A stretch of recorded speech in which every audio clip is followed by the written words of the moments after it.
Hi, I'm Rebecca Balcarcel. Let's take a look at Sonnet number 29 by William Shakespeare. In a nutshell, this poem is saying, when I feel really bad, I think about you and I feel a lot better. However, Shakespeare says this much more artistically, of course. Line 1. When in disgrace with fortune and men's eyes. Okay, so when I'm in disfavor with fortune, with fate, and men's eyes, other people are looking down on me, I've lost respect in my community, something like that. And a cultural side note, fortune in the Middle Ages was thought of as a wheel. So you have the wheel of fortune. And we're, as humans, we're continually either on the up or the down part of the wheel. But we are going to be dragged down and then we're going to be dragged up, meaning that good events are going to follow, bad events are going to follow, good events, bad events. And we have no control over this fact, unless you can find some kind of still center in the middle. So to be in disgrace with fortune is to be on the down part of the wheel. Bad things are happening. Line 2. I all alone beweep my outcast state. So I'm alone by myself and I cry over my state, my condition. And I'm in a condition of being outcast. I'm feeling alone. I'm not part of the community. I feel that my coworkers or my family are rejecting me. So this is my outcast state. Line 3. And trouble deaf heaven with my bootless cries. Okay, and bother heaven with my useless cries. The speaker here is talking about troubling heaven, bothering heaven with these prayers or these cries to heaven. However, he's discouraged because heaven is deaf and trouble deaf heaven. This could mean that he thinks that God does not hear prayers. It could be that he thinks that he himself is not being heard. Other people's prayers are heard but not his. Or it could mean that he thinks he's not being heard right now.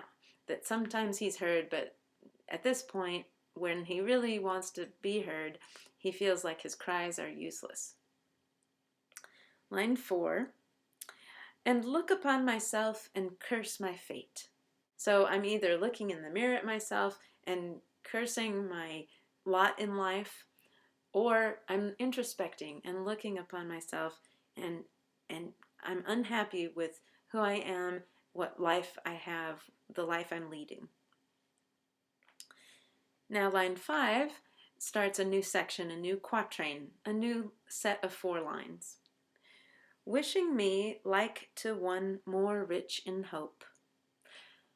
Wishing to be like that other guy, him who is more rich in hope. Rich in hope could refer to being more hopeful, or it could also mean that this person has more hopes for the future, more potential. He's more likely to succeed. So he wishes to be like this other person who is rich in hope. Line 6, featured like him with friends possessed. So featured like him, it might mean I want to have his features. I want to look like he looks. Featured in this time period can also just mean beautiful or attractive. So it could just mean I want to be attractive like he is. Like him with friends possessed simply means like that person who possesses lots of friends. Now it's unclear whether these are 2 different people or the same person, that this beautiful person with the nice features is also the person who has friends, like him with friends possessed, or it could mean like another person who has friends. One person's beautiful, another person has friends. We're not sure from the placement of the word him whether they're 1 or 2 people, but the meaning is more or less the same. Desiring this man's art and that man's scope. All right, so he's saying what I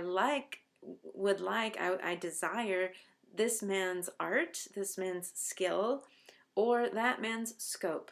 So here we have 2 different men mentioned, one who has skills and the other one who has scope. And scope means opportunities. He has chances and promise, potential. Another meaning of scope could be a wide understanding, a mind that is intelligent and has this wide understanding. Either way, these are good things that the speaker feels he does not have. With what I most enjoy, contented least. So the things that I should be enjoying, I don't feel contented with. I'm taking actions and doing activities that I thought I would enjoy, but as it turns out, they don't content me. Yet, in these thoughts, myself almost despising, okay, yet just when I'm despising myself, then the rest of the poem is going to explain what happens. I should say here that this is line 9, and traditionally a sonnet has a turn happening here at line 9. It's called a volta. The first 8 lines have laid out the problem, and now we're going to turn and find out the solution to the problem. The problem so far has been, I hate myself. I don't like my life right now, my condition. But now he's saying, yet in these thoughts myself almost despising, and despising literally means to look down on. So I'm looking down on myself, okay? But when that's happening, happily, I think on thee. And then my state, okay? So happily, I think on thee. It sounds like happily, which is part of the flavor of that word, but it really means haply. It happens. It's just by happenstance. It's by chance that I think on thee. So I think of you, just it occurs to me, this thought of you occurs to me by happenstance.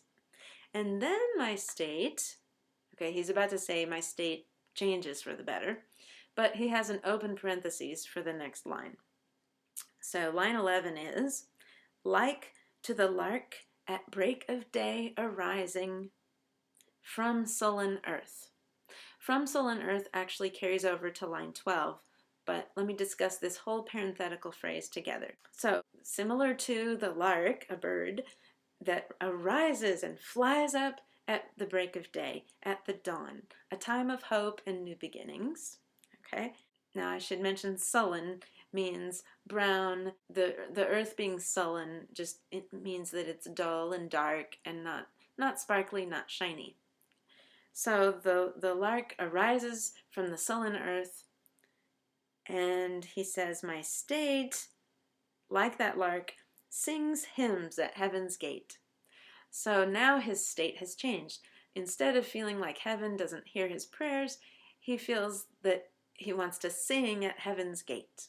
And heaven's gate can mean sky here, where heaven begins, or where the sky exists, but it can also mean the spiritual heaven, or even a spiritual feeling.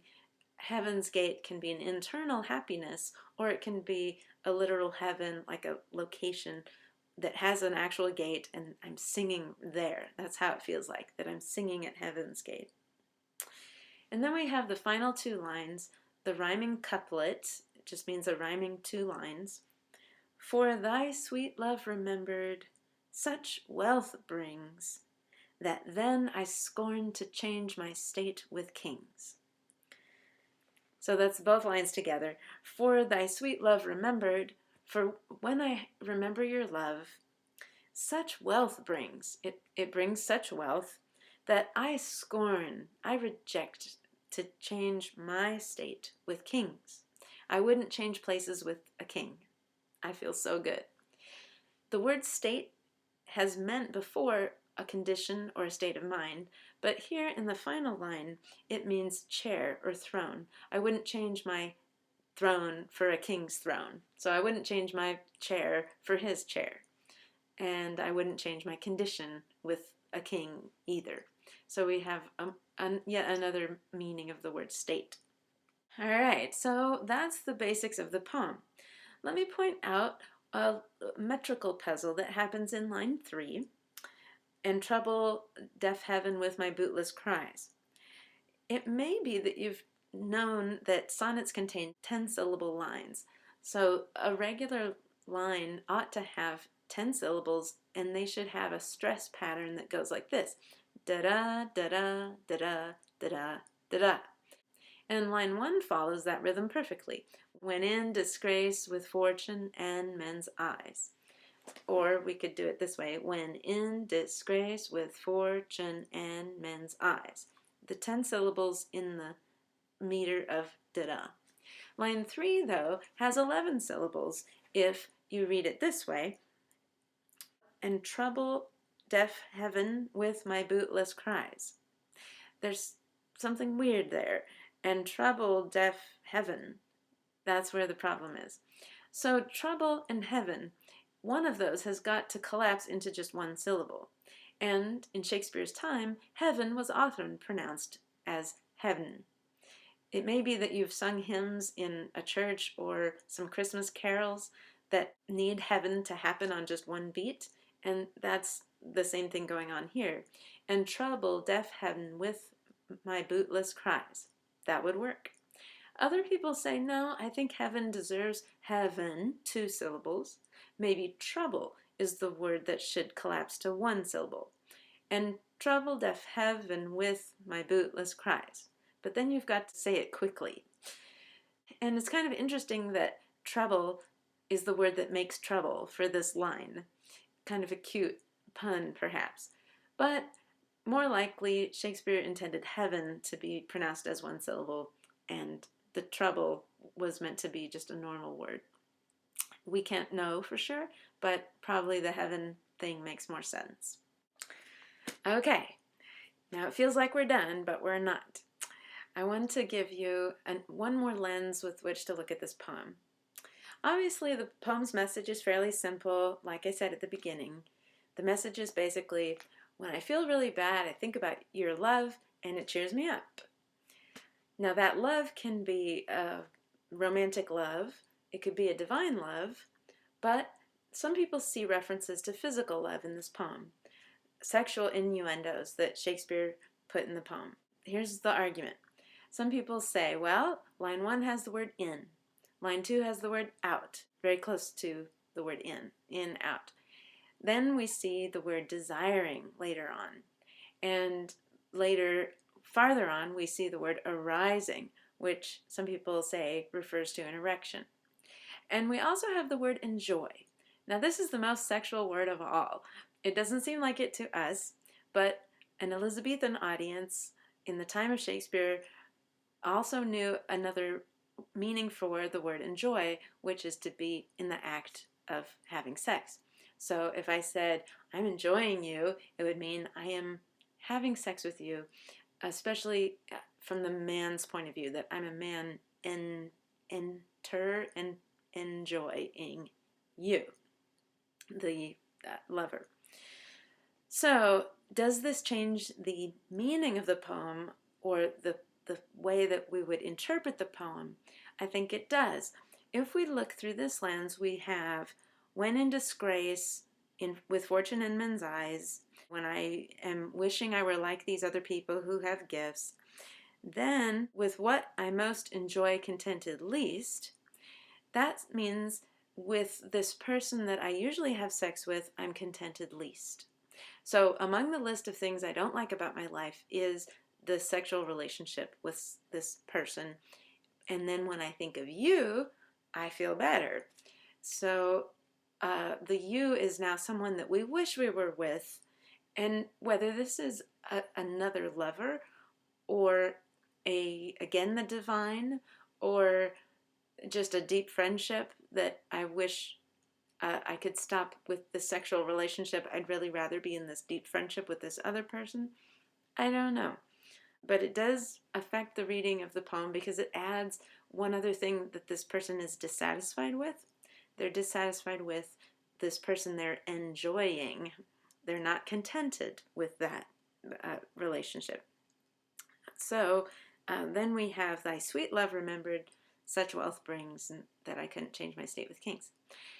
Now let's remember that many of these poems are written to a young man. A lot of the Shakespeare love poems have the audience of a young man. In that light, it could be that the relationship that is being enjoyed but is not providing contentment is a relationship with a woman, and that the you who makes me happy is a man. However, you could also say that the sexual relationship is with a man and that the you is also a man or a woman or God, you know. So it doesn't exactly support a homosexual reading, but it could. It's not ruled out. So this word enjoy gets us into a whole new territory with this poem.